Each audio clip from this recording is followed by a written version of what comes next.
Mafana ofa kukilalo Unielolo Eofanado Unielolo Eofanado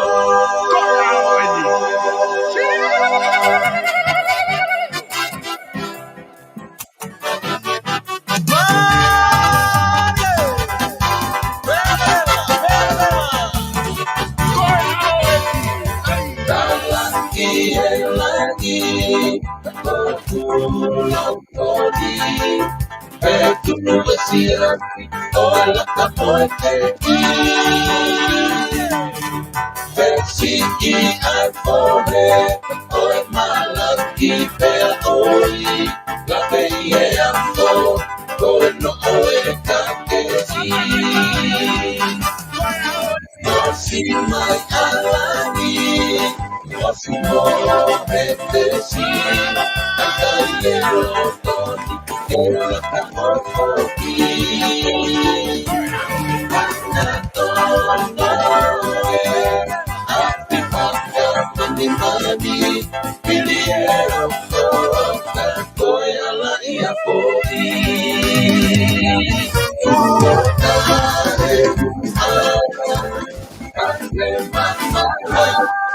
si ready, go like SEO Magdalena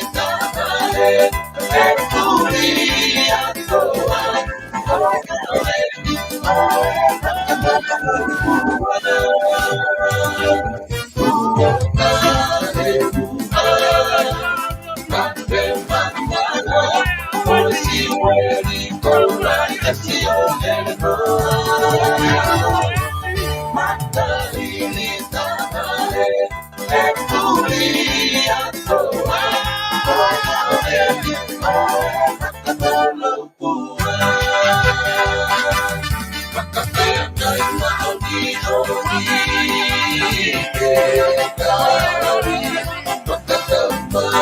Rosario te taimi Uma tu futere Cantaria mari Kuari liumai Kuotare Kande mama Kosi wedi kola SEO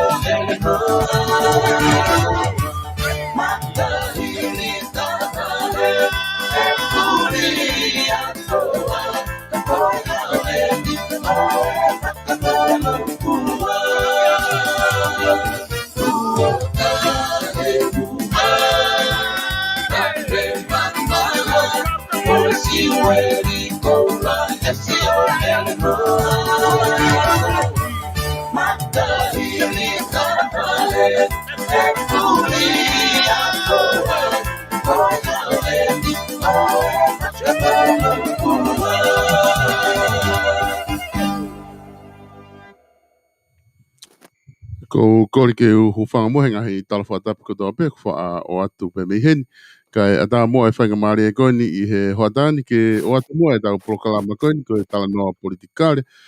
pe mo e kes koini i he hoatani ko Melina Maka ko e sea ia o e kosilia ko ia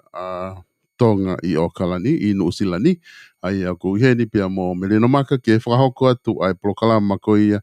o e hoatani. Whatanga peo kua ngole rei atu e polokalama koe ni ke tiki motolu ki apina, pe mo kataki peo o se atu e tau polokalama ke a watu pe ki hati ni ihi pe o ku ala aonga ke nau whanongo i ngai polokalama ko ia o ku lawa ke tau o atu pe meiheni i he taimi kotoa pe o no whahoko atu ki apina. O ku whawhiawhia whoki ko ngā ku live atu e tau polokalama i he tau pēsi pe ko ia Vipon Media, Facebooka pe ku toi live atu pe i he pēsi ko ia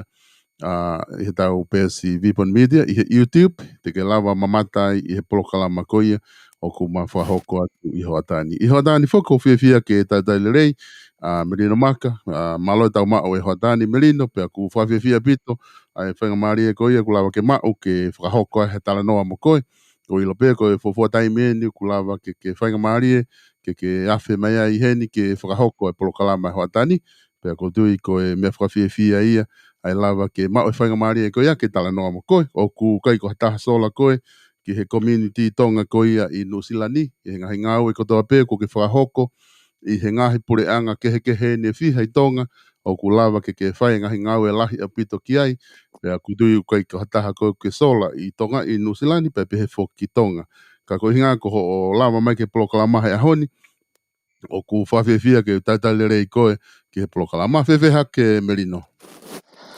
Ko kore ke whakarapu ka tā ke whakahoko atu e polokalama o e Hoatani. Ka ua atu hene ku whakamalo ka te koe se hosta. Ko e whakawhe o ke hanga o mai ke whai aha whe lafo aki he ngalo ea. He kau aki mo e tunga whakapolitikare i tonga ka te whoke ngahi tunga whakapolitikare ko i Nusilani.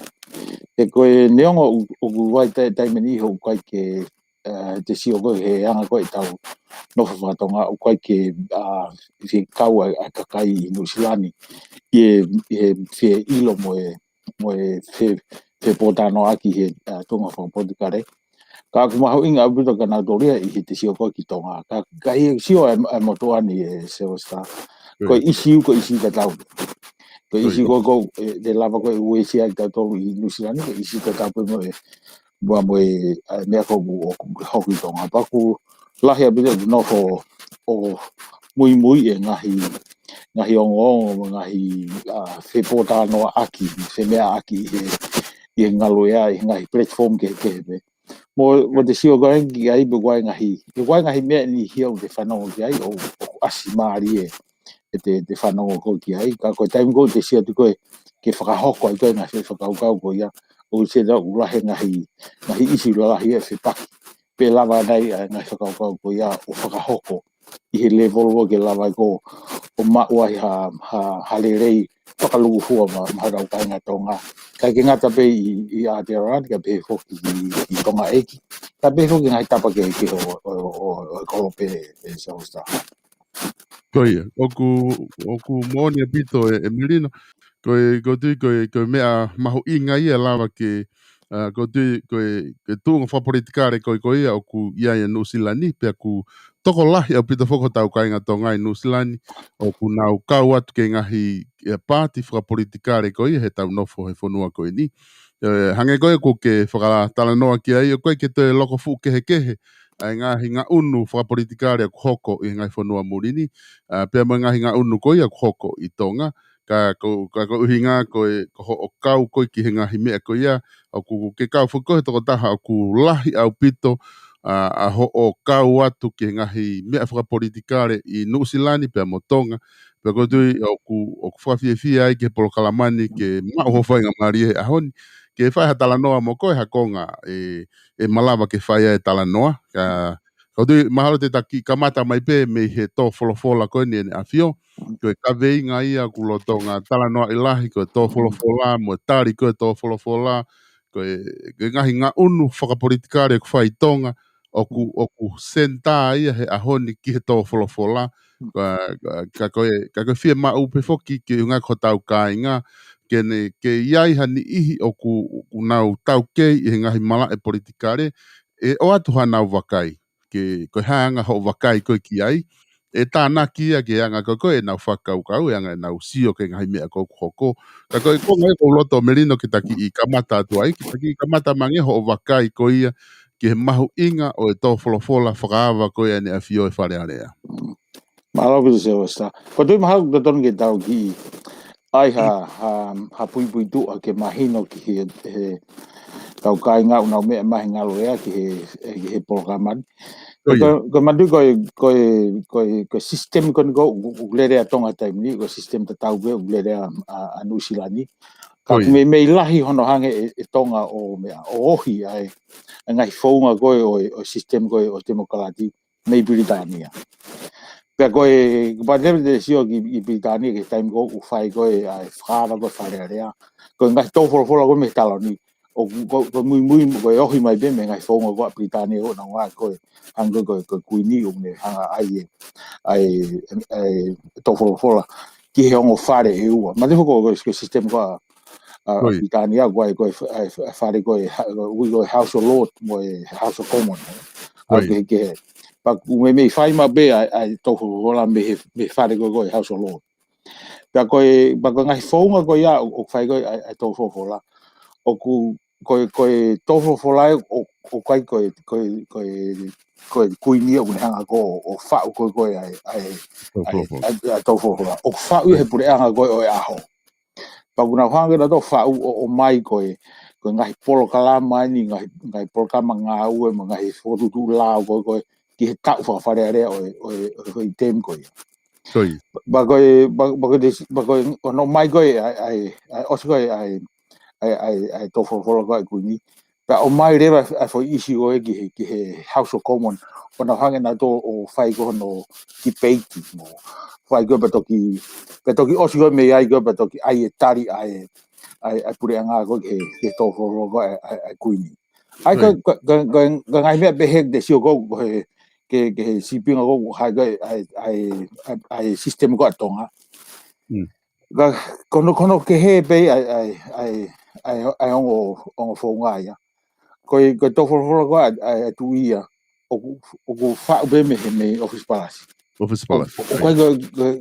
ko du ko me be ko be o ki fe tomo ka ke ko ali fa demokrata atonga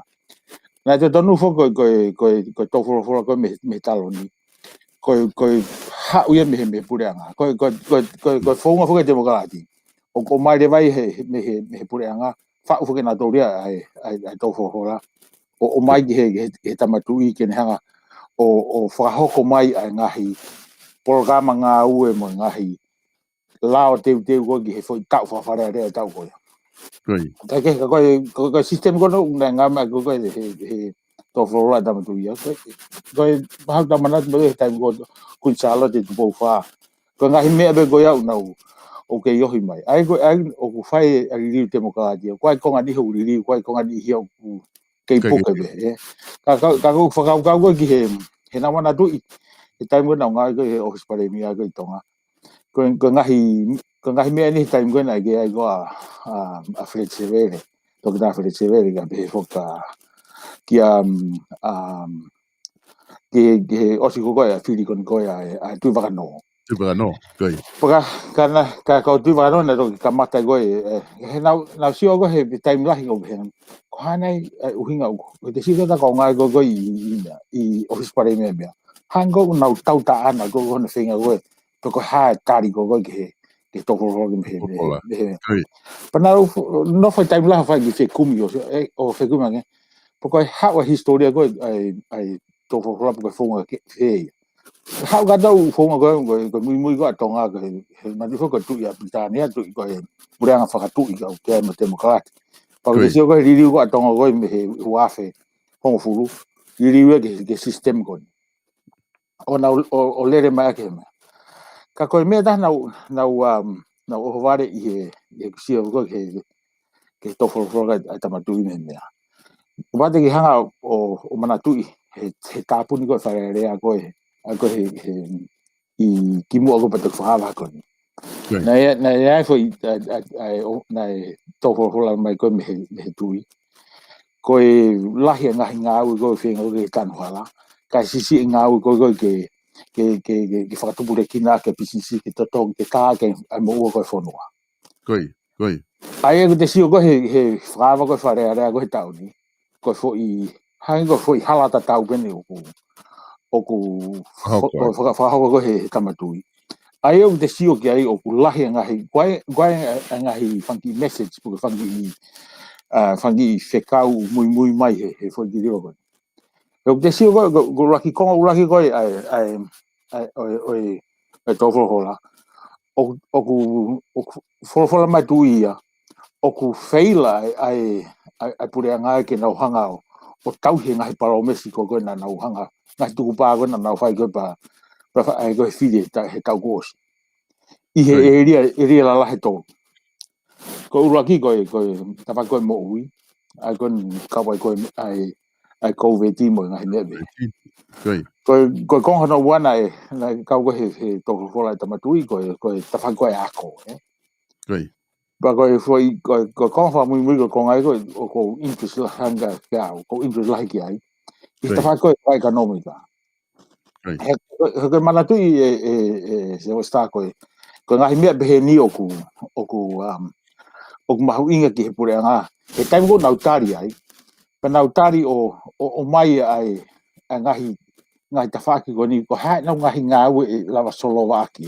Ai me ko. He ko lahi foke ai pe lau ake ke tofo roa tamatui. No fo pena tauri hang guai tauri whakatau mana i tangi he tamatui e.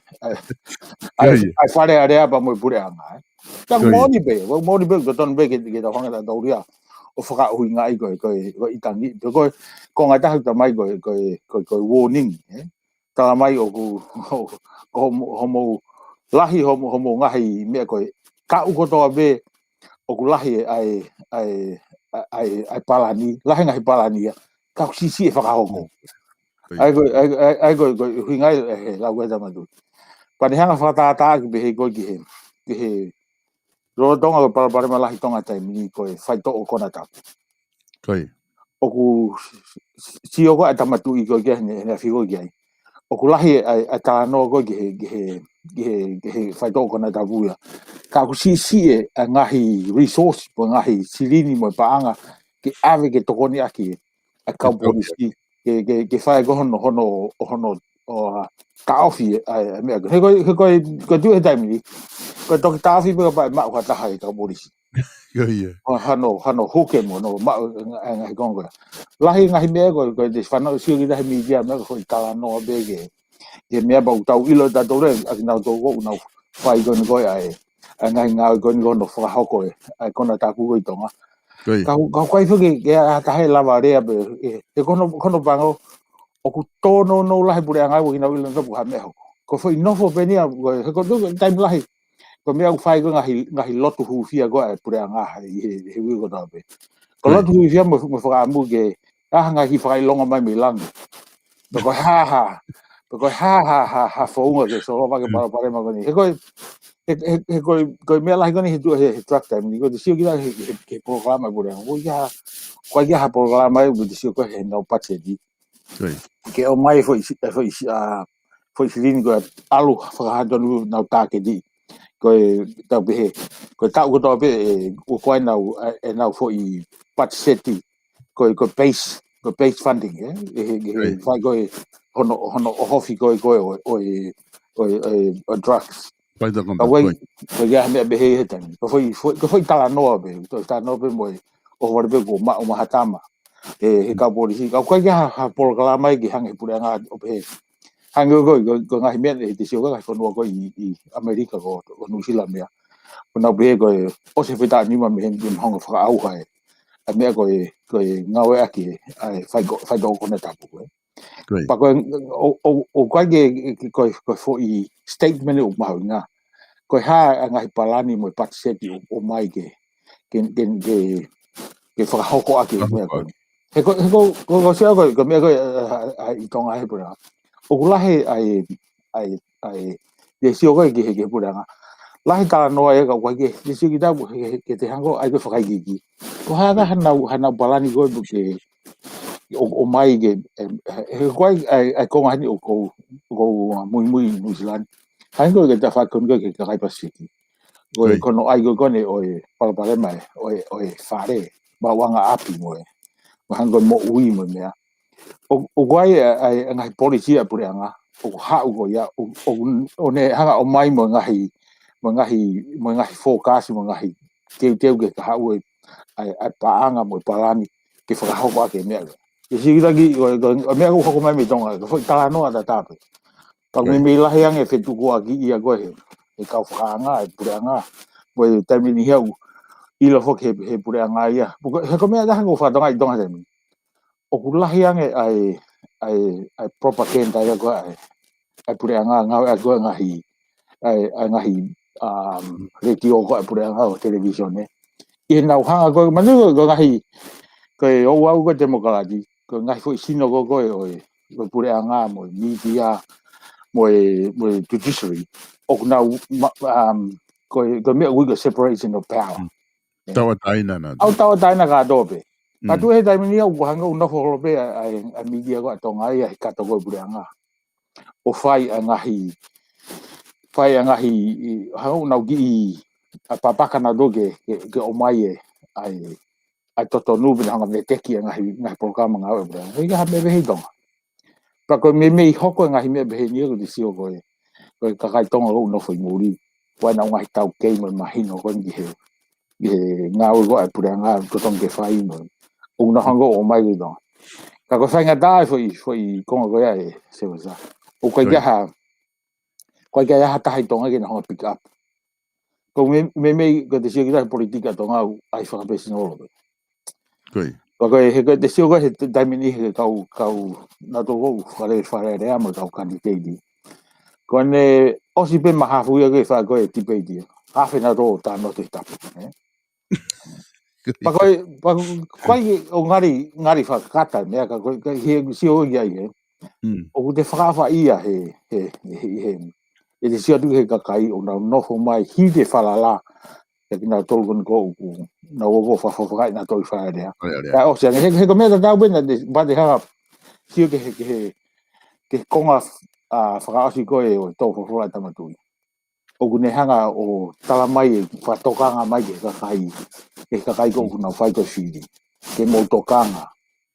o te mo fili ko hina ko manako ha mari hata no hata ko he mea ta mo tokanga ke ngahi ke ngai kavenga nga ue ngai policy lo na o mai pa ko me da ke te hanga fa ko si o nge po ngai policy ko workable be lava o pe malava o nga ue po ko o mai be mari e ka kai he no fa no go he ha ta palo mesi mai porque de huo digo que lo toyo que ai me ga na de palo mesi ai mo me ga ni o fa ko mai se basta Koi mo ni apito melina pete ko tu o mahino apito dai ni me hunga koni ku ke fa matala ke fa mo to fola pa ko na ke tala no mai foki o ku ko palo palema ta ha me ko ko tonga ta te fita pure anga ku ai kakai ka nga ue ko o ku na wilo pina to me ke fai ka ku na uri fia na to no fa hoko pe ko tu mahalo ku fa na to lo pe ke na uri fia na more na nga ue me ngai me pe ka ko me ko ni ku ke tala no ke ai ke mahu inga ia me fa ekonomika ai ko ai me o ko mahu inga ia he ko ni ku ke tala mai ke vakai he ka fa fofonga nga hi me ko ya pe oku workable pe oku malava ke nga ue ta fa ta ke ko na tala no tu ikiai na ne pe he oku si hono fa nga hi business nga hi nga anga fa loto fonua fa o tau nga hi kolo fa loto fonua ke ne ke fa si e tau hu me to apure anga ka ko fo ke ilo i pe oku workable fa ko ia ko ha tau me ha fu ha me te tau lava o ngahi whakalauta whanua ke ne whetongi ake ai hu koloa mei tu apure anga ka hanga o wakai ki ai. Koe whakauka na hau me tō lai tu i o ku. O asi ngari whaingo hua. Ka koe mea whake maine ke kakai koe. Ka tu wai taimini kou tō lalo sina tonga. Tō lalo ke ngahi whanua kou nau whakatau aki. Kone taimu tō lalo behe ai, koe fwoi environment ko iau taimu o ku sayang ke export a tonga. Koe taimu tō lalo sina tonga, e lava rewa ngai whanua kou whakatau aki mo tonga, o whakatau e kolo a tonga. Ke mau mai ke whae ko ke he koe kwai taime taha koe ka malunga ai sin tonga ai whae ngata rewa me ngai whanua ki na whakatau e kolo a tonga. He ku fulahe malohi ai mahunga koe sina tonga. Taimu o tō lalo koe sina tonga. Whae ngā fulewa ki ngai whanua hango o Nusila mo mea ngai business kono ki vei ua he whakatau aki mo tonga. He na whakatau. Mei tonga, ka kono panga fo ke mea ko ia. O te ke lava e tonga ia o ko ngahi mea ko whima mai me muri ke ai ke ka pae tau whakatata hangi me koe mereni. Koe ka te whima koe ke hua tua mereni ke ha marketi. O whima e marketi e ka pau whima e tonga. Te mau hanga ate whi container taha he uri o toa me. Pea koe ba pe mai de marketing okay ko na pe na mai de na to mahuinga pa ko ngahi area ko ya ke tipeni me exporta mo market ye e ko Oi. ta mi ho fenga pura nga ke no nga o fai area ko fatongi he pura nga ko fatongi be pura nga ko no focava fai nga mari ke fai ko private sector pa mo importa mo exporta ke no nga go fai ko area ko para mala he ta mi o wai fo ta mi ho fi hang he pura nga fai area pa wai fo nga area to no nga ai ka nga he pura nga ke na he me ko o ku market intelligence Oi. pa ko lahi ko he wai fo ta mi ko fa lo o area mo nga ka ta di ko lo ko lava nga ko lo tonga o mai pa ta na do o ta ni fi mo ai area mo podunga ngo o se ange mea ko ke fai ma fe dutaki pa ko mea fo ia market pa fai market ka te alo fenge fa ha mata pa ke kamata ka ha pota no fa ta waki pa ko ngi ko ta pe ta do nga o fu fe ma o ai ko lo ko mi tonga ke ma ke ko se fo ma ke o la he ngai fe du ke ke no ma na to me pa ko ta mi ni ho na ki whakahaunga ia behe lahi koe lahi no tukutuki te mata pa amo no promote tonga ko he ngai business. Baka time kone i kai ko ke lava i tonga te riva mea koe. O skamata rewe na usio na tauria o lahange pare mai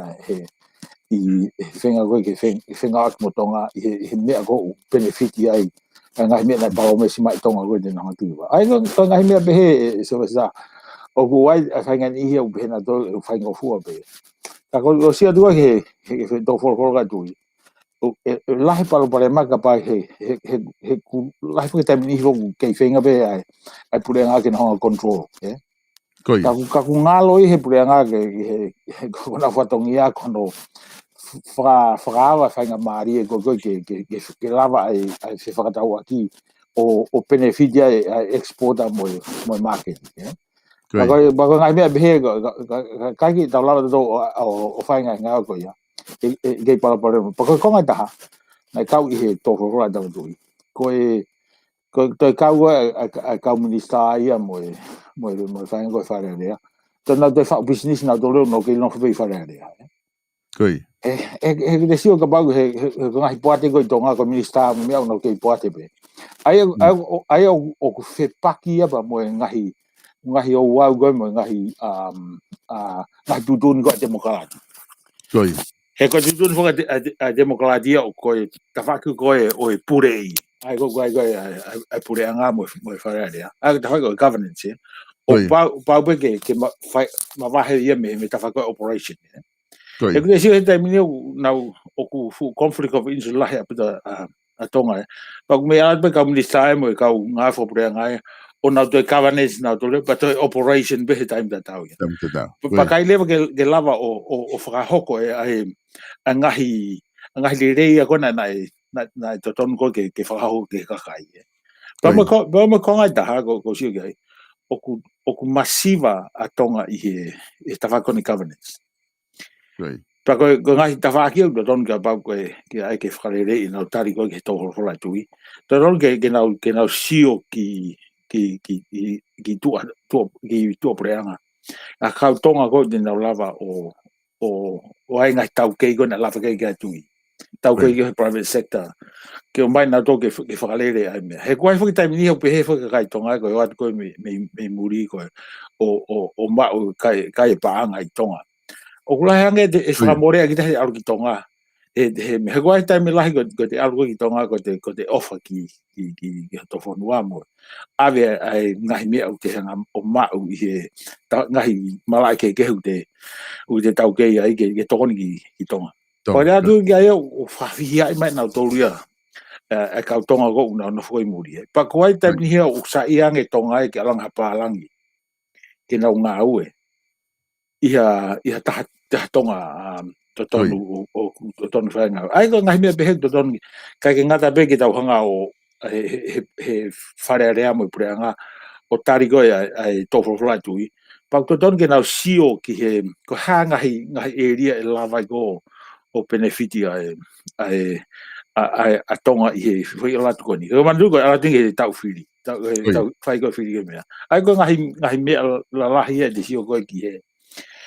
he ke to for e tamatu i me fa to ga ki.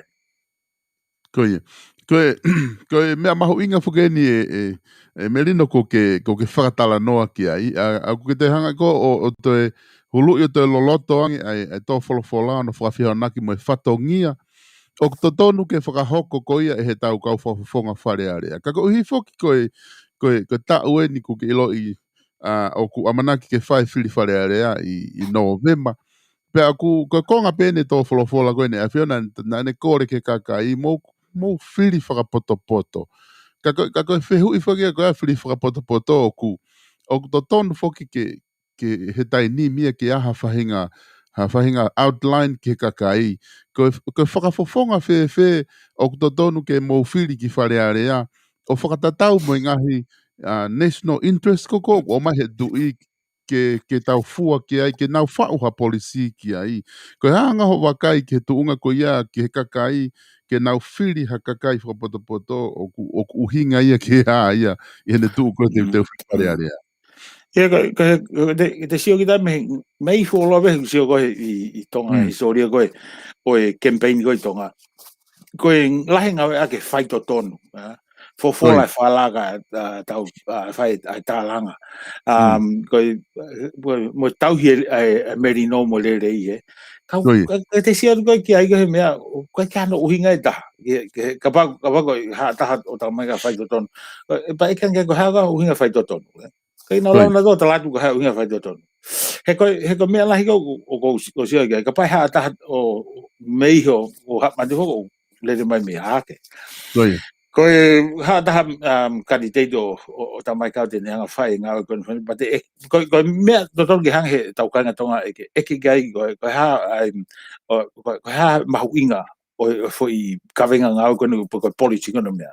He totoru hoki nau ilo e mea koe. He koe taime ni heo whai tānoa bea nā toria in general. Whai tānoa bea totoru ki nau hang he kakai koe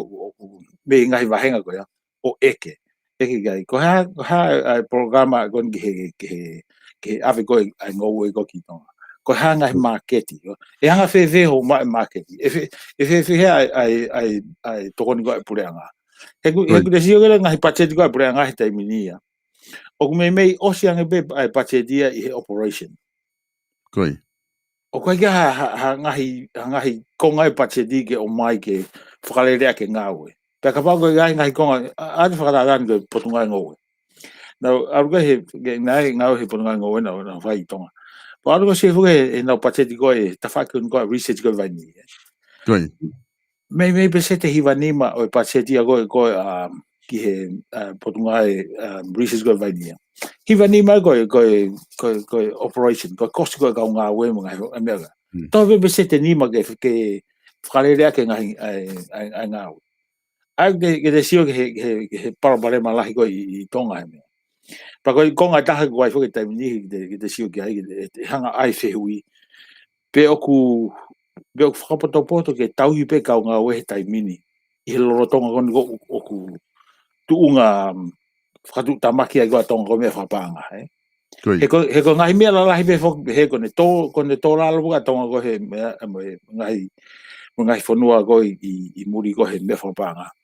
Ka matareo ki hange pure ngā o ki i tutu e ngahi hange ki tatu wheke kau ngā we. He koe ngahi taimilahi a mei sange e whakatausi e kau ngā we ka lawa o whakahoko ngahi programa ke au e ngahi nunu alerei o e whakamai pure ngā ki he kakai. Ka kono pāngo hoke taimini ho whenga na tō kakina o lava o tūse ai tuhiwa tōla kua kau ngā he lahi ai hanu ai kakai pa lahi hanu mo kau taki lotu. Ka osi ange koia ka kei noho ka mate isio he taimini ko mo ua tonga he taimini o hango tenga ngā ulu pe ki tae hu whangatapu hisio ko kia. He koe mea whema he taimini ke hau hapureanga o mai hana ngai palani ko ke mea pe ai o whakamahino i ke kakai ko huinga ni o mo alo hita whako e huinga hita mini ko ki tau lawa da tauria o to tonga ngahi mea koe he koe parapare malahi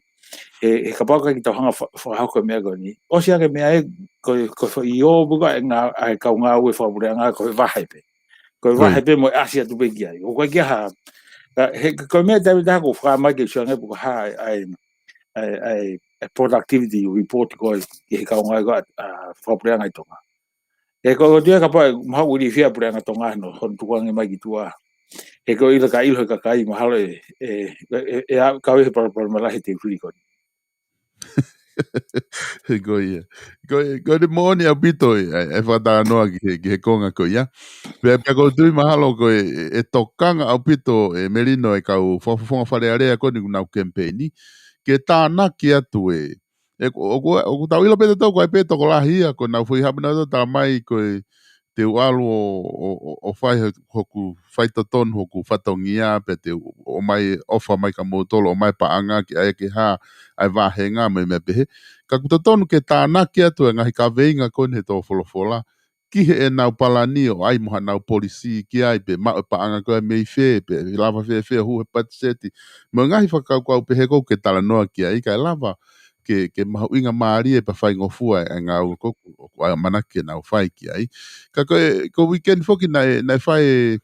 ai laka whakahaloto na e tohitangi na whakahuhe e ka inga tonga pe i tonga pena e taki he whafonga kotonga tapulaki ai ana nau ave ki wharearea o whatuu ke whamalolo i paremia ke whakawhis kai ko whamalolo ke whakawhis whakawhis e paremia ko ngana nau taiwhe maari e ko hinga ko e kai ke nau tokanga ki ai tari tō wholofola ka e ona tō ki mea na toria ki wawao ki he maari ko hanga o wakai ki he tuunga ko e tohitangi pe mono whakahoa ki he tō wholofola e siau ke mama taimi one te sio ko he i hono ai to tangi he te sia tu he ka kia hange ko hange he whai whakaanga ai ka tamu ai to tangi o whakamahafu o ange whakamahafu ki he pureanga ke pare mia mo ne kau minista he kapana na hange na doria o teke pe ta whaki kon koe ke whakamafola mai tipeti. Mani ko konga nia ko o wau nia te mukalati. Ko tōwholofola tui ku pau ke tipeti i whare area. O kai ka mea ke ai whakapuripuri ke hanga o una e whotu ko he whafofonga whika ua koa wanga u a rotu i hawhitu. O na te tonu ke o mai ai tipeti ko me whare area o live mai behe he whonga tau. He koe ko fonga demokrati ko mai ka si age nana torea o ai to tangia ka tu ko me agona to no ke no te ke malo na to no ke ave honau ivi ka to ai nga media o mahanau e ka me da si tonga ko ke nga press release o mai me five nga ko no be na torea o hago na ke be na do bo hai go e paipa la da na do pe ai no be na to ko foi ai ko to tangi ke tuanga ai pare mia o mau au pito ai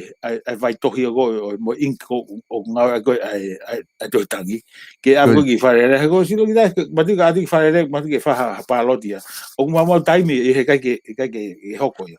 kana me sang be na no fo na do he ria con go me e ria con go o wa bueno te mo kala di ko tofol ai tamatu pa ta honga tipeti i fare area pa tipeti i he fonga a whakatatau ki he ngahi o wago te mokalati ke o mai ke whanonga kakai ki ai a ngahi isi kou ta honga o tipeti pa ai ke na ke kapana na poto e whai whaka ngahi tonga ke na nofo pena tori he fo i tofol ka tui he kuru lahi au puto ngahi ai kakano hen ke na ngoa hangon ko te sio koni hangon ko ngahi business ko oni he hangon ko sia ko whare area lahenga me behe ka ko silo ya o kulifia ka fai fa ngai ko ngai me ko ni na nau I he taimu na nau bure ngai ko mo lisina na hoko ko me behe o na ulifia na do no ha ke na fai ka ko ha ke o nau lavea ai pena toria he ngai me he ko no mau ko de no fogo ai ko ai politiki hangi ko lau e vilo takai holo pe ba te hau kita o tua te tafa kita ha ke fai whakahanga pe man o na ke heni be e taimi ko ia o hame ko te hau ai gen ka na to no ke na ka furi he ai fai whakahanga furi he na to ka to mea na focus he he to fora tui lahi ngai mea la lahi ai o to ton ke na honga teke mea ko langa tafa wha ekonomika han ko ia ko mo ui kaku lahi taimi lahi o haue ai o ihe gongo i bea ku mau taimi na honga o mea o puhi mai ngai mea motua ne ai ko to tangi he paku sai ai to tangi ke pate lava agi faere pa lava o formalo ki fa palo si ko sme foi mea ko ni tau mate na fa se jo ha mea ta ka o si o ka pago ha nau kau i te wakone whakanga. Me sang be tau no whoro bina tori he toho rola tui. He ku lahi abito ngahi mea i tena hanga o whakamalohi pureanga ke whahanga au ikia. He ko aungai whakanga. Ka pa o sang mea ni ko kiria ka ki te hanga o whakamalohi pureanga ke whahati peiju i ngahi area kona to kai toho rola. O mau taimi lewa te tuu ki ta ko whahai whakanga i he wharearea tonga. Pe ta fa aki ko ne kuna tala mai na to merina ko to tangi ko bo folo fo ke ta te si o fa to tangi ya pe ko i he konga ko ia ko ma va he ko ni e fo fo ta ta blo aki me na timi ai ni ko na ko team ku tala mai le he ni he social media ku ta to e fo ki le va ni mo kamata ke ma ho ta ma lo hi ya ko konga ni tu ne ko ni stu to ne ko mai ma ki ta to kakai ki ta to hitang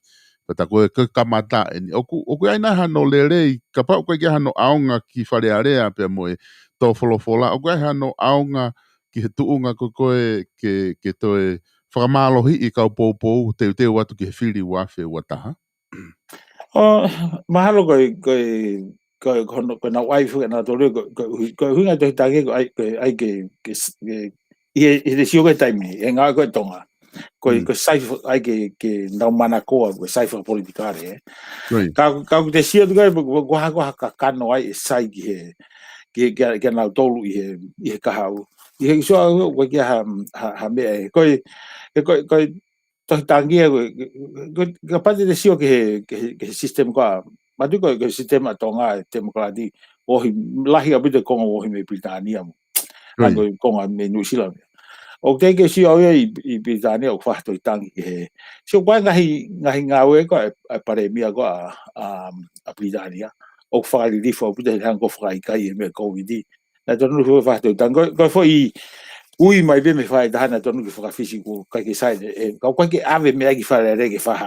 ha higini mai ngai me be ai me na la ge nai o me sangi na hanga ai na energy mo na ngahi te ke o fa o ngahi programa nga ue mo na ngahi policy development mo ai na costing ke hui ke tai mo na wo go ke kai go fai kamata campaign una o si mau do tai mi o lahi abito lahi longo a ha mi tonga o tisi da o ka ke ha ngahi tunga le de ma ko sai be ke ta wo fa to ka de si go ke ngahi me go lava go to kon ke fonua ma te mo be de ngawe ka pa ka ta mo ke le ke fonua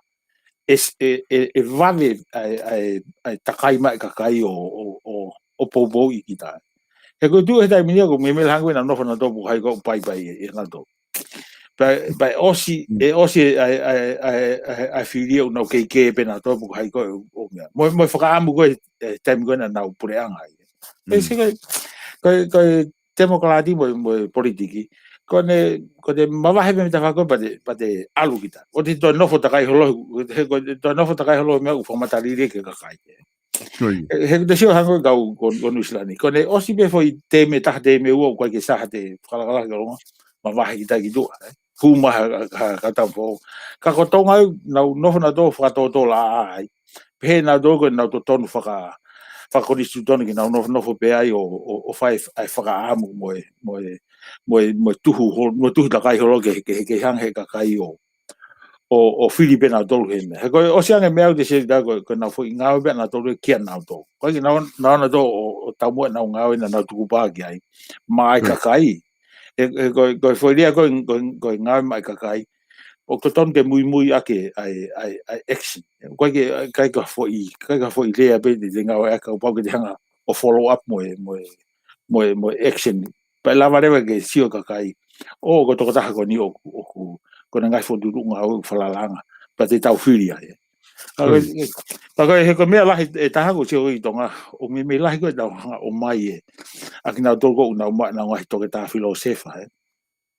to ke ta mo ui mea sai beia sai abito beia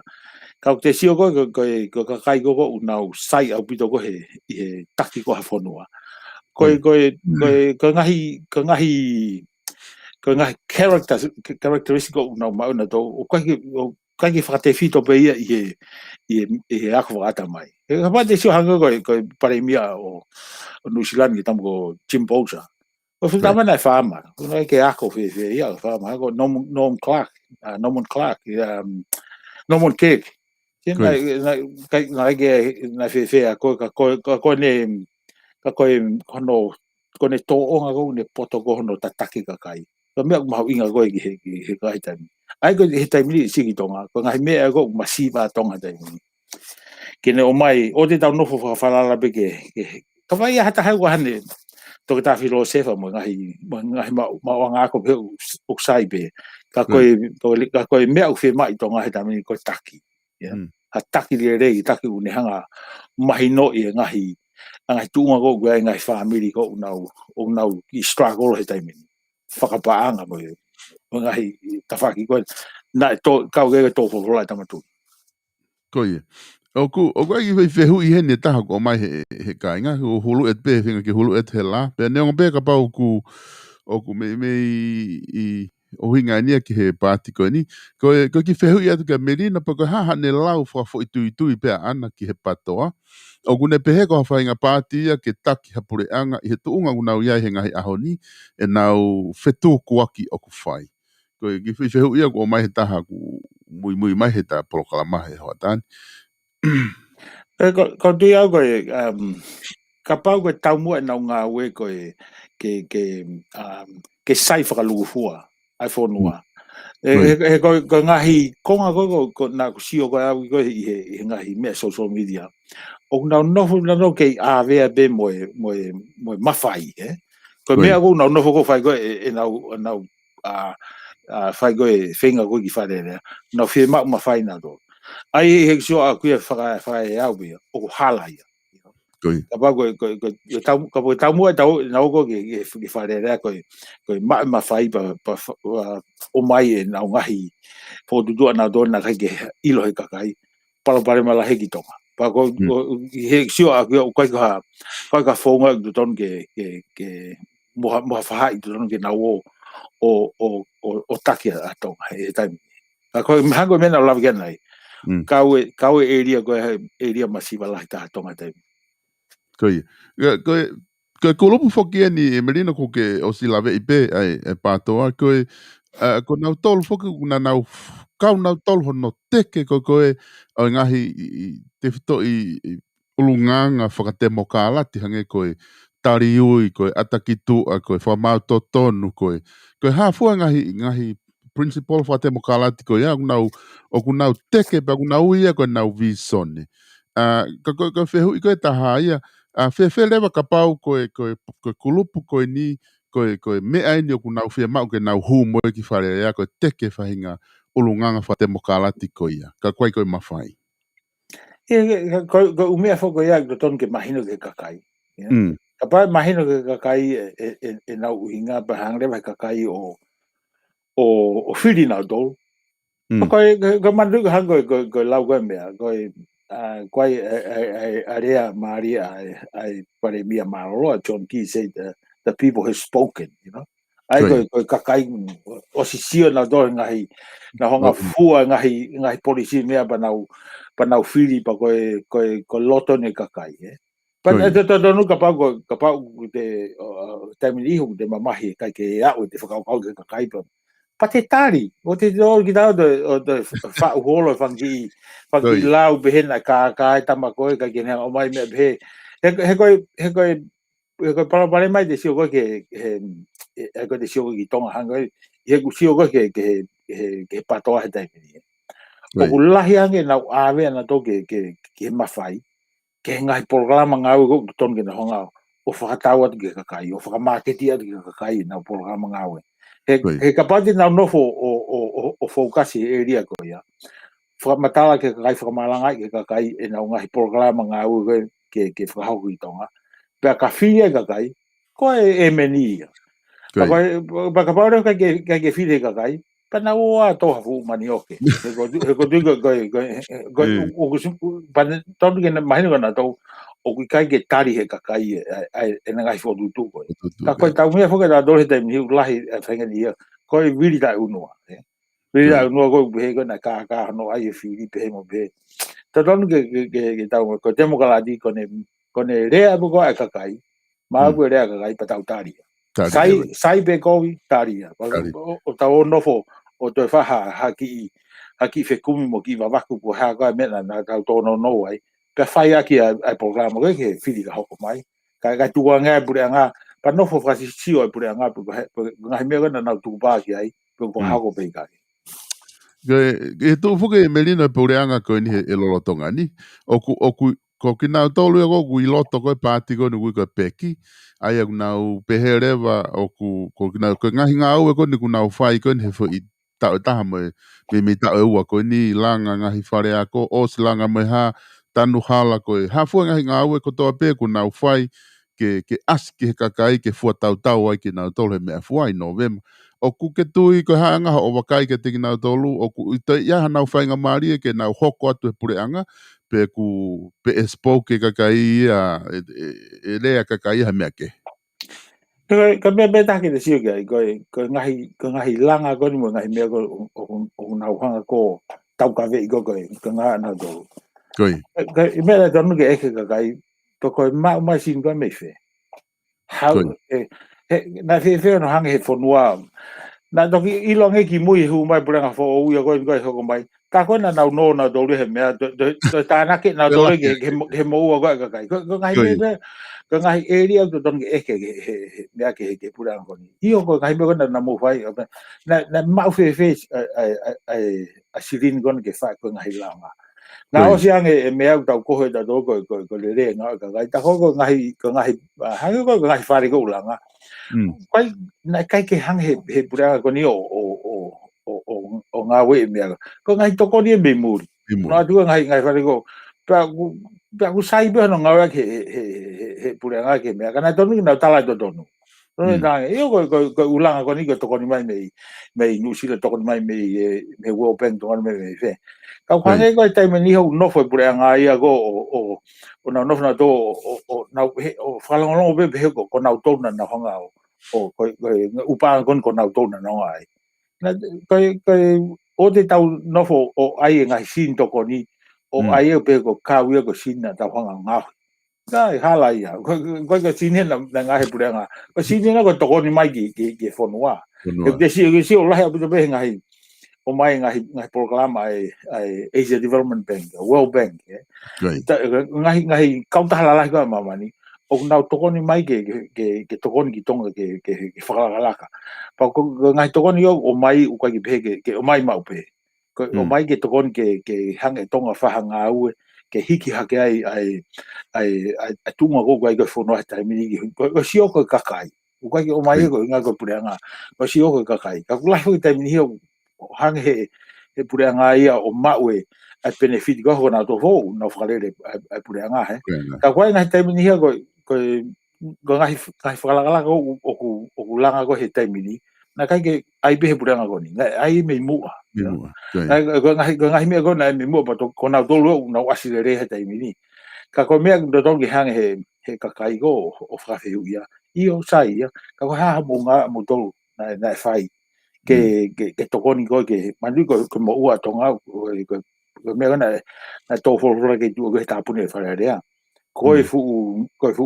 me ai o nga ulu ma be ai pureanga tam ko toa pe na hono tanga he me ko e gla fo nga finga ai ngahi ka ta la ko o NGO ke hango China me ke no nga o fa more ngai mo o be ai he ko de sio e mi ka pa ke ngai to ko ni be ke fa more ngai mo o be ke lava e tonga ia o pa ko me ta ke tana ki ka to mo ua tonga ki China mo ngai fo no tonga me ai o to ki vai a ke to la ko tonga e ta sio ngai bu to ta ko to be ko ha ka ne mo ua ko ki to pure anga ke lava ke ta lava ai me ko context ke ta sio ngai ko mo ta mo ua ko ki to pure anga to ta ko to o fo ni ta ki lu fi ha ke to ta ko no foi tonga ta mi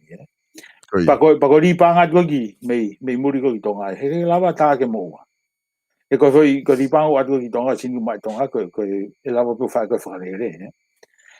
ka ko nga me la hi o don ke sio ka kai ki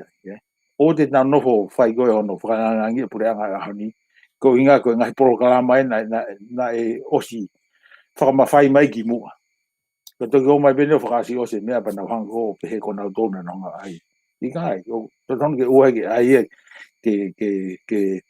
ke ave ka to e credit ke puranga ko ni to don he ko ngai puranga ki mo na na hu mai ngai to ko ni ko nga ko na to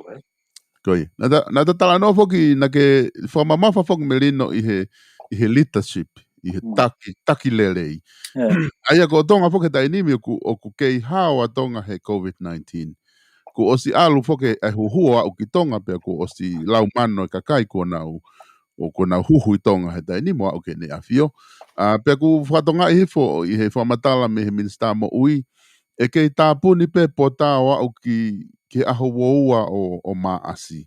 ka ko talamai he potungai me teki ko na wakaina tol ke kamata hono kolon totongi pe kita te kolontin ki tonga ma kamata i siulai ka ko fehu i a ko o mai ko leadership ko ku fa he pare mia pe mo prenga lo tonga o ku feunga na ia ki he wakai a kakai pe mo wakai fa foi tu au me murini ke hoko atu ko taki o tonga pe ku toton pe ke te wakai fa le pe kakai na tu ai pe ha leadership le ha taha te lava te taki le ko fo yo ko wanga me ko kakai fo de na fa ko ai tu do dia fa tu ko pa ko depende be ko hai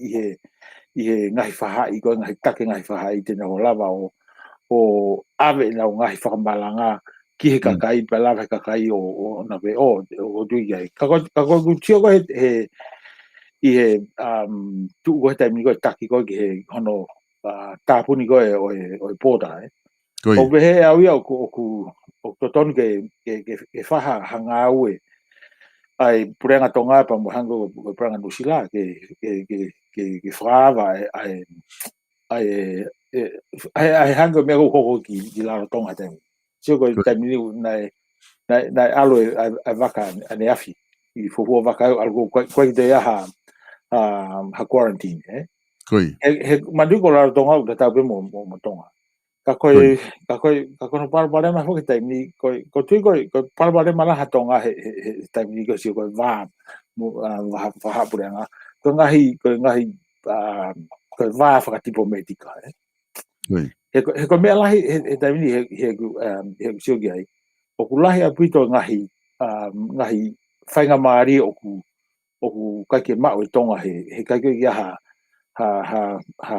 taha whafofonga High Commissioner tonga i New Zealand i uringa koni. Madina osi ai whiri he wafe hongo fu. Nai fotu e bastoa tonga i uringa toni. Koi. Pea, ko ngahi mea koe na kauia he mohonga teke heni i he puranga New Zealand. Whai koe whakai ke wā tonga mo New Zealand. Ko kauia he ngahi recommendation nai hange he komiti kona mau ave ka kona tongoni ki ai. Ke tokona New Zealand fotu ai High Commissioner tonga i New Zealand. Pa fotu Pa se me foi ta ua pa tāpuni. He na mana tu ina na tā nomu tu ngano. Kau he mena mau ta hanga ma mahi lahi ta hai. Ko whainga maari ko more ko me hono to ko ai ai ta fe ka wa tonga ko i ko fe tu ton ke no fai ko ringa ton ko mandu o ka ke ngata be a tonga pa mo sila ko nga hi fonua ke Koi. o na o ga na wa high commissioner o na i ringa ton ko fe tu ko ton ke no fai pa lava le vai ko fatongia high commissioner ke hanga o promote a tonga i ka ngata pe ki no sila ka nga hi fonua ke hoko ai ba he gusio ya se o sta na ka wi he mena na mama la ita he no hono tapuni ai ya he ko ngai mena mo fram ko ke ha ko ai a pastor pa ke fai ko ai nga we va fi mo pura nga no sila ka ngata pe i tonga pa mo ni pa la ma le ke mo community tonga so ko do ta mi ko ai pe ai konsela i Pokalan ka ke ka ko fanga mare o more ko ke ko ngahi mafai go ang he konsela o ni lava e ia o fai ngahi nga fo tipo metika i he level go ton go ke ma tonga Yan pastor. Ba o a be ke me kon go no ke finga go ke frava ai pota kon go a ka wa tonga he pa po kon mo la tonga ai ko ngai to no be u tau la he tau no fo da do rio fai ga da fo hinga fo tonga ga kwa ki wa ngai fanga mari o ki more ia he ngai he ndau ngai sio fo tonga ngai me la ai ko ngai me be ko taimini ton ke ai taki ko tonga sio ke ngai fanga mari e lava ko o tokoni ke fo no pa tokoni ke kakai he ka tu he taimini ka pa ke sio ke taimini na mena lava ke ai ha go to fo me be ke to fo ora da mo lahe ngahi whaki business o spekia e tai mini tonga e COVID. Pa koe tu kon koe, no ai koe kefiu. Koe o kange o mai e koe a senita toi ia pure anga ku, ne o mai koe he kefiu. Koe, e se o kai kia ha COVID i tonga. Koe kai kia ha ngahi parabanema. O hange o asi mai o koe a senita ke hu hange pure anga o ngawe ake ai COVID tahiwa. ke ne hanga o whangohua ke lava mahalo ai ke o te whaha takai hola kakai o whaikawa takai hola kakai o whaikawa hei pauri te nau tala noa ke ngahi isi lola hei konu atu e social media pakai ton ke o te nau na tonu ke whaha timetable e puranga o mai ke kakai o ko si tami o se ni o se ta hau e ka COVID e tonga okay fai be ai kefiu pa o te selo ko ha no uhinga i e te sio whakatemo kalati ko ke ha no uhinga no ke ai kefiu ke he tau tana he wai ngai mea ko i muri o hanga he kakai o ke awi fare hopo ke fa manga lahi e ke mo whakalao kwani ai ano ke atu ke kefiu ko mani ko mea ko COVID ta hima au ko ha COVID i tonga o ha a me ke ta pune ai ko ngai me he to ton go sio ko ngai me na to ton ke sio ga ai fai nga ai ko pa to ke no nga teke ta ko ya e gula ngai me la to ton ke focus ka pa ko ko te tau moa ke politiki fai ngai nga go ya o mai ke kakai sipu ni na lava o mai no ka ko ke mai na to fo matala kana pe mei ai deve to ki lava deva o te hanga ngoi bu fe ai ta fa ko hanga ka kai po bo ko hanga ngai ko ngai me o ke bo he ka kai tu ku ya ko ngai me o te ite o ngoi te ilo po bo ka kai le mo ya ka to ki hanga deva to fare re e ngai ta fa ki ko mo kumi hanga he pat se ko ke fa fare ngai ngai pe Taha pake ngai whainga maari e ia ku mōre me tonga. Ku ke ilo i whoki e merino o kua whakaata e Nusilani e nau pāpolo ana tomo Australia.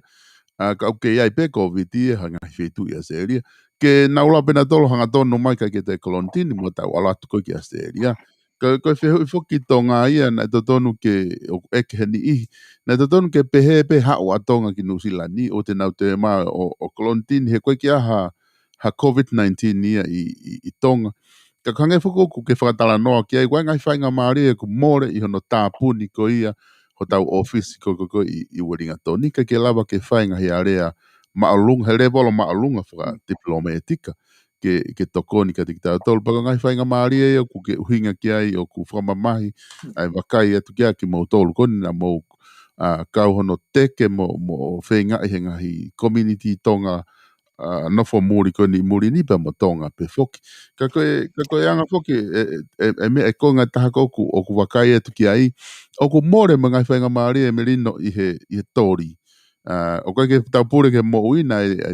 talapou pe tau whaapapa ki ai na malolo tika ke foki ki tonga ko ngā he tori fwai a kau kaku na e kai foki kaua tonga ia he wholau mai ki muri ni he tori ko uhinga ko na uhinga whakakolontine na tolu kai ke lawa ia whakafoki kotoa ki tonga po hawhenga uhinga. Koe haho wakai ke tuunga ko ia hono kai ke tau hauha tau kautori ko ki Nusilani. Se ko me tau beni na love get na ko taki taki ko no amo. He ko he na osi kau ai ko ke kamata ko no mai ko kautori ke ni. Mo hanga teke pure anga ke kau atonga ma ni na ko foi toko wafe. Wafe na fa ngo foi tonga. Pena ko tonga ha mo pe mo Vanuatu ko foi tolu ga. Atu ke me ko hangu ha ko o mai ke fa mata lai ka. Na hanga tonga teke mai ai tafaki o kai ke o mai Nusilai o ko haga hunga o teke mai me tonga. Pa pulada tonga. Kana pulada me tonga pe no okay. Mo pulada mo to avere vai ki ha mo pa mo Vanuatu. Pa u te sio ki ai. Ko foi ko me dana na sa ai. Hanga re vai pure anga ia o fo malohi ai ngai ka ta ko ai no firma ko dori. Ka o mai ai kautori geni pau ki na nofo I he quarantine totongi be he ka ki totongi he kautori totongi ngai kauta but o ange na seni ti faka wiki e ro tonga na nofo ko I he quarantine koi pa at foke me a faka loe ma tonga e me pula deva e Nusilai ai me o avegi ha momo Vanuatu chiko to tai mini pa afere ma tonga ki ya seria koi pa sio he me ka pana na sai be no hanga tonga o ai me ko va fra tipo medica mo ai he kwata mini ko famu pe ko teke ha ko tal ben he time ko pure anga akrisi na ai mai ai pare mi tonga ki Nusilani o fada he ko ngai me mawinga me mawinga bidege ke kai tonga kon tau to no foi I Aotearoa pe me mawinga ki pura Nusilani ke na sio he ko da he tola he tau tonga he taimi o na e whaarea Nusilani koi pe ko ngai me pe o kai to no ke to tari be ke me na to no ke kamata no teke me ko fata no ke tau ka fonga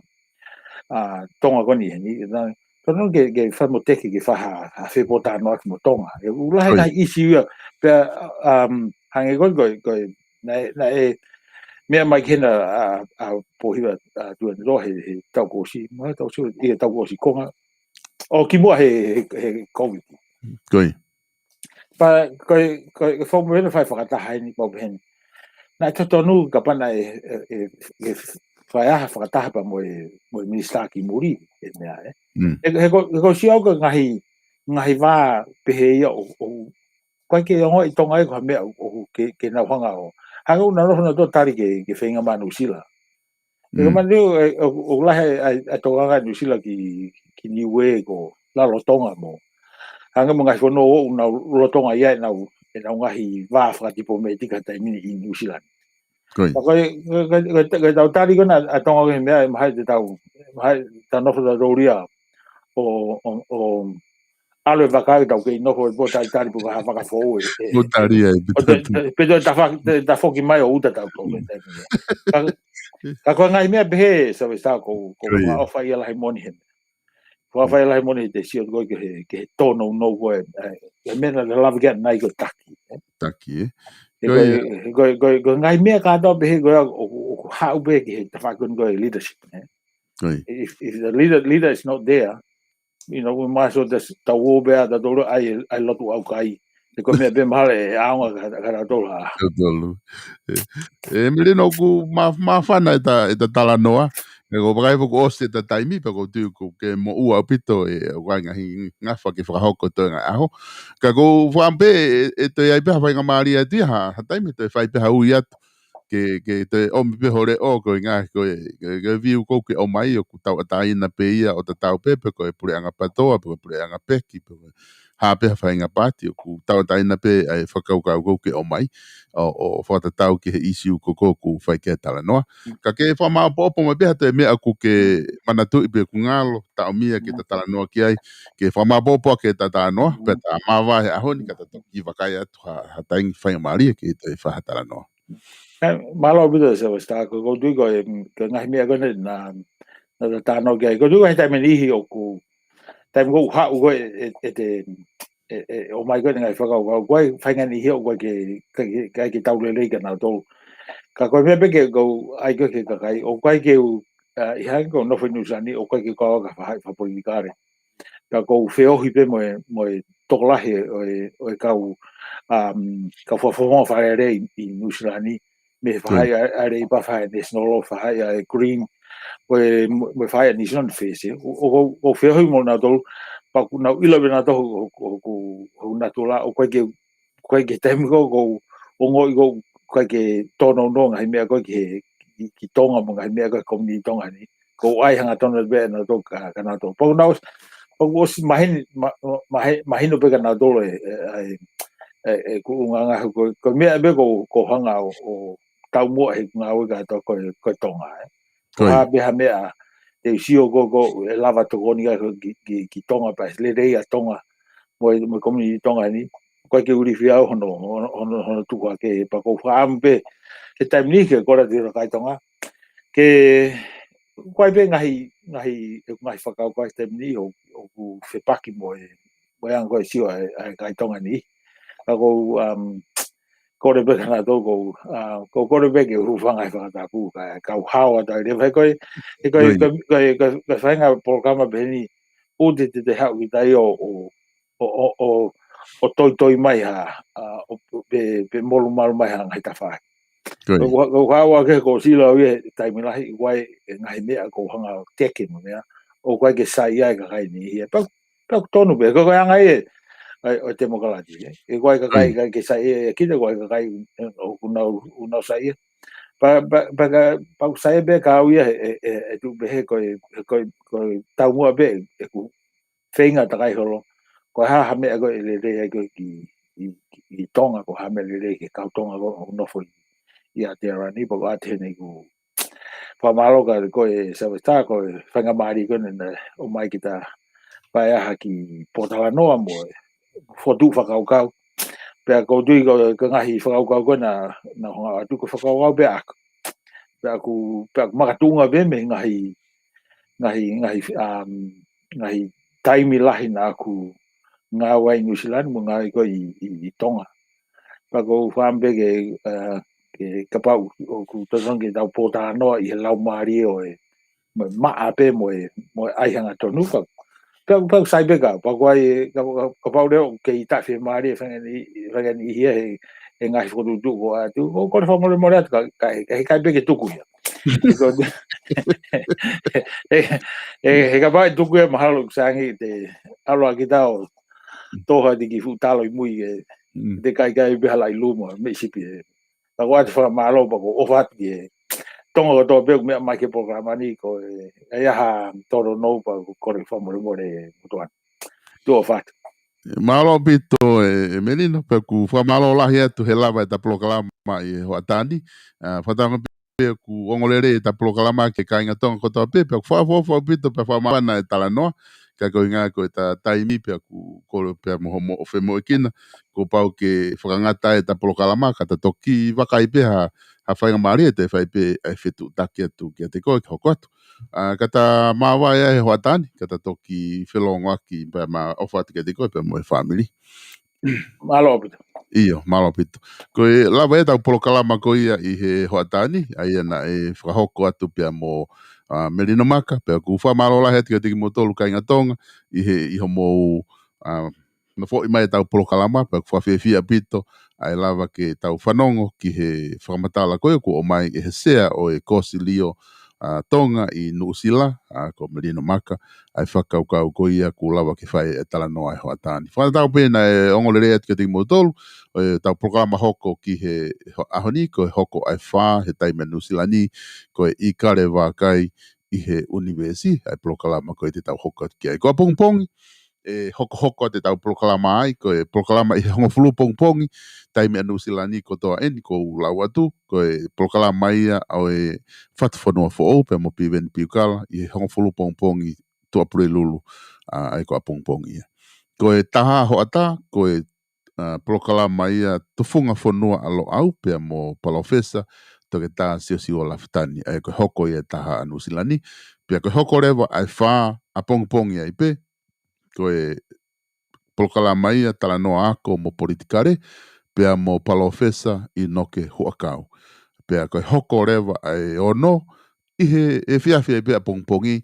ko e polokalama langa whanua ia rei matua i muri. Ko ngai polokalama ia kutoa ke whakahoko atu he toa ngai ahoni pea mo a pongpongi ia te mo tolu whamaro lahi whoki heni ki he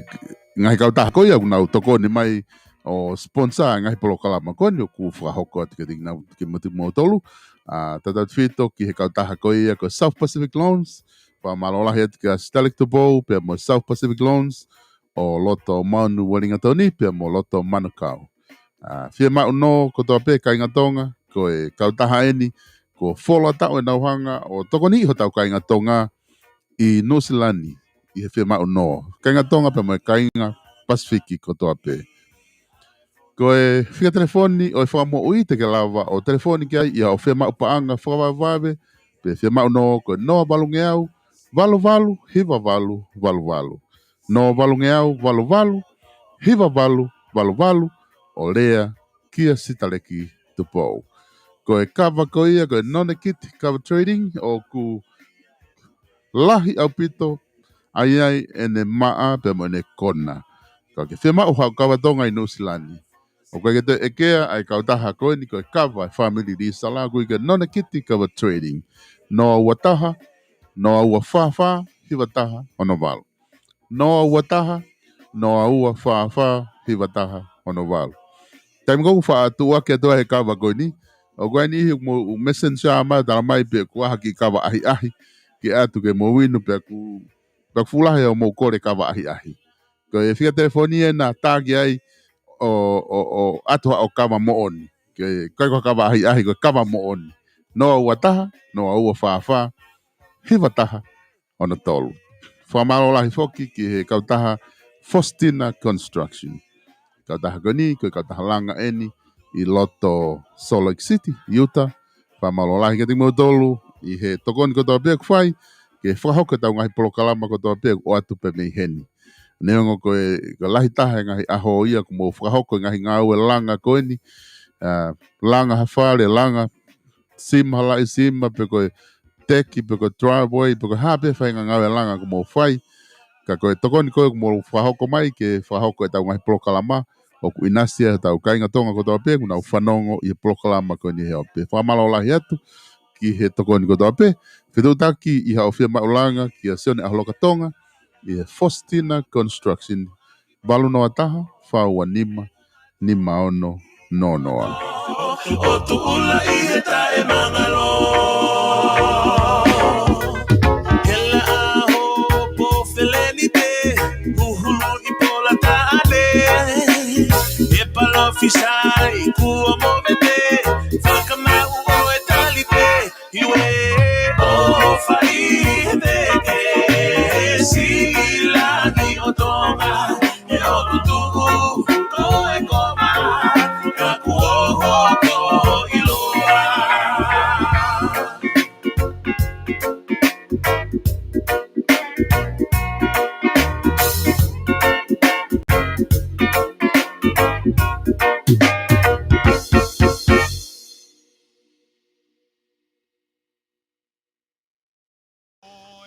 Tongue records, yeah, the records, G-Flash.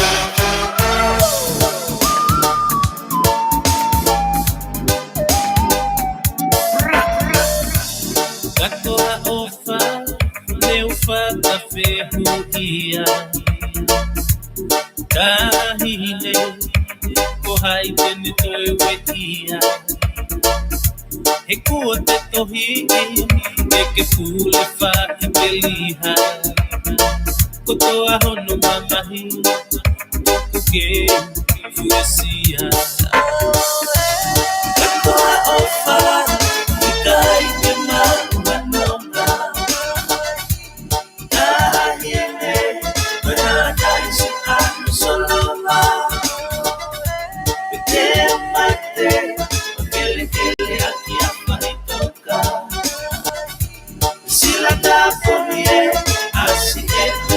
vie ahora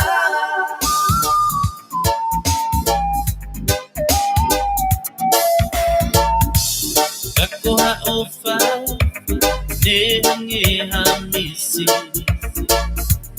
dahile kuofiwa uhono fifili ehoko nai omooni peko hotolohi akiki eisa fakapo na kuohala siete fili koa ofa ikai te manona dahine wena naisi anu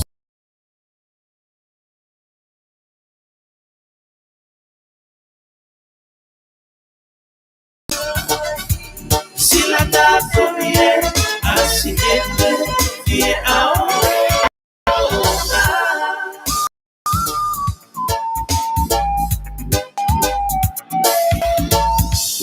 Hekma ofa Uba boy sino Kahine Ifatu alalanga helilo Koha o kahua fungani O kamalu akimai aepo Matea maya Maya nashi o buroto My girl, you got my high, will never be apart. My one and only love, let me hold you in my arms. I'll never leave your side, I wanna hold you tight. Oh baby, baby girl, please don't say goodbye.